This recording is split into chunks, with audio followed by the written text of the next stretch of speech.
இடிந்து விழப்போகும் மேல்நிலை நீர்த்தேக்க தொட்டி உயிர் பயத்தில் பொதுமக்கள் கண்டும் காணாத அதிகாரிகள். ஒரு அசம்பாவிதம் சம்பவம் நடக்கப் போவது தெரிந்தும் அரசு அதிகாரிகள் எந்த நடவடிக்கையும் எடுப்பதில்லை.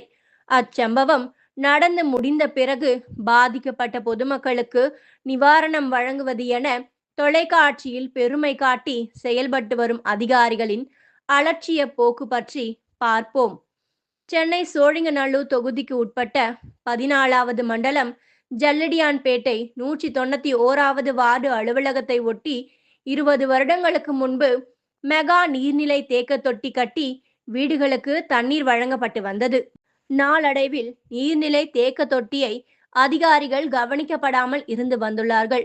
ஒரு கட்டத்தின் மேல் அந்த நீர்த்தேக்க தொட்டி பராமரிப்பின்றி பாழடைந்து போய் இன்றைக்கு அடித்தளம் தூள் தூளாக உடைந்து இரும்பு கம்பிகள் வெளியே தெரியும் அளவிற்கு அபாய கட்டத்தில் உள்ளது.